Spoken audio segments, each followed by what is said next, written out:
I'm Jacob Hornberger, Libertarian candidate for president. America once had the finest monetary system in history. It was a system based on gold coins and silver coins. It was not a paper money system backed by gold, as mainstream commentators often claim. Our American ancestors wanted nothing to do with paper money. They wanted a system based on gold coins and silver coins, and that's why the Constitution called that system into existence by its express terms.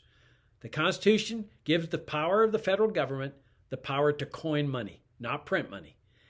It also states that no state shall make anything but gold and silver coins legal tender.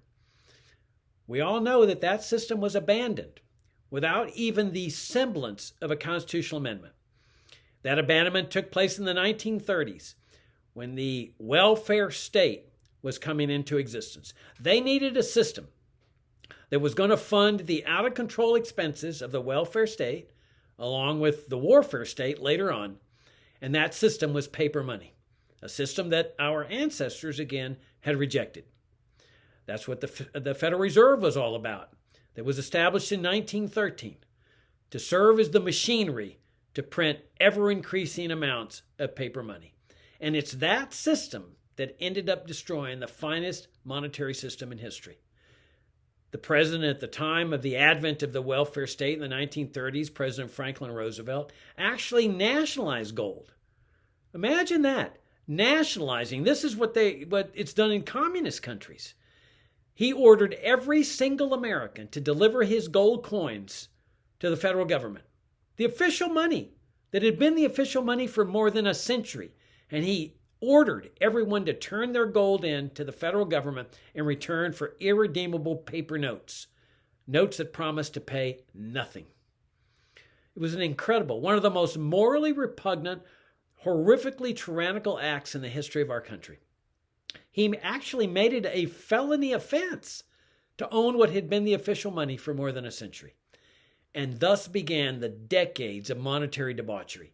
That's what's destroyed the value of our money. If you look at the value of the dollar from the time that Roosevelt confiscated gold, nationalized gold, to today, you see a deep plunge in the value of the dollar.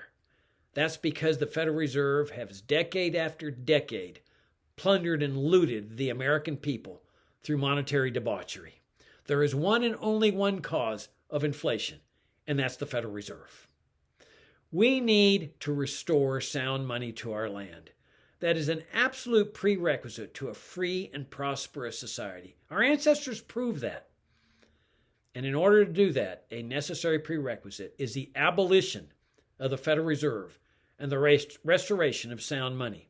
The second best system would be the system that our country was founded on, gold coins and silver coins, which was the finest monetary system in history. But the best system would be the one that the libertarian free market economist Friedrich Hayek suggested, which is the denationalization of money, the separation of money and state. Let the free market decide the medium of exchange, the money that people choose to use. Some might choose gold, some might choose silver, some might choose bitcoins, American Express banknotes, what have you. The free market produces the best of everything, and it would produce the best monetary system in history. This is the way to get our nation back on the road to peace, prosperity, and harmony with the people of the world.